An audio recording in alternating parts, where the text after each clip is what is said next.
While athletes taking ice baths has become all the rage in recent years, there is a big difference between that kind of activity, which should only last about 10 to 15 minutes, and running outside in the cold for an hour or more. Fortunately, running in the cold is perfectly fine if you take some reasonable precautions and practice a bit of common sense. The first step, see what I did there? Check the forecast. This probably isn't a big deal if we're talking early fall, but if it's winter and you live somewhere that gets sleet or snow, taking a couple of seconds to look at your phone is definitely worth it. Number 2, dress for exercise in cold weather. The obvious approach is to simply err on the side of overdressing until you get a better sense of how your body will react to the cold. I would say this is the right advice if it's currently 20 Fahrenheit or colder, especially if there's snow on the ground. On the other hand, many runners who are veterans of surviving the cold will tell you that it's better to dress as if the temperature is actually 10 to 20 degrees warmer. That's because your body will warm up as you run, which could lead to excess perspiration. Sweat and cold weather are never a good mix. Number 3, consider wearing a headlamp if it will be dark out. Obviously, it's always a good idea to wear reflective gear when going for a run at night. However, if cold weather means the ground will be covered in snow and ice, I'd highly suggest you consider wearing a runner's headlamp when you go out for a run. You'll be much more confident about each step when you can clearly see where potentially slippery spots are ahead.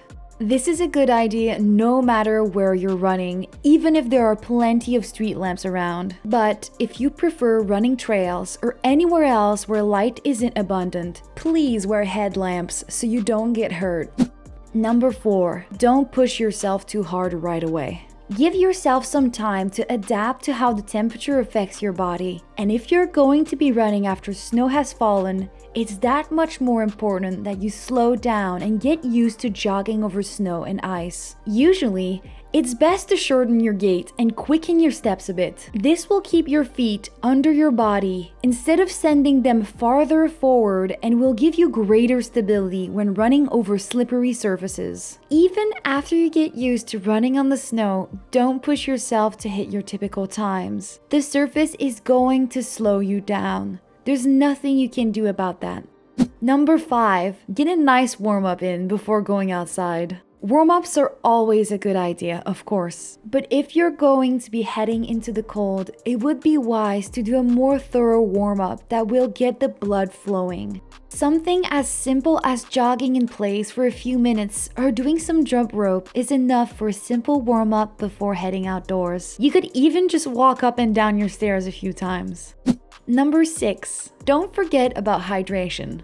When you're running and it's hot out, usually all you can think about is how good it will feel to drink some water. Which, by the way, is why you should probably wear one of these running belts. When it's cold out, much less very cold out, it's easy to forget that your body still needs plenty of water. The conventional hydration recommendation for runners is that you need 16 to 20 ounces of water or your fluid of choice for every hour. Your personal requirements may be different. If you've been running long enough, you probably already know what they are. I'd say stick to those during your first cold weather outing and then adjust going forward as necessary. Number 7, tell someone where you're going. As you probably already know, just trying to walk on the snow, which often hides ice, can be perilous enough. Running in these elements doesn't have to be dangerous. But as this viral video shows, slipping could make it very difficult to carry on. You okay?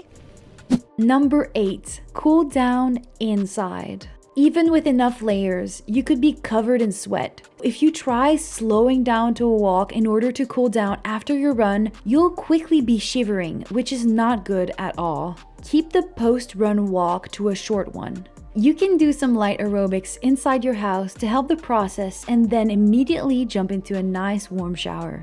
Okay, as long as you keep those precautions in mind, there's a lot to love about running during the colder months. Don't assume you're doomed to running on the treadmill until the thermostat is back in your favor.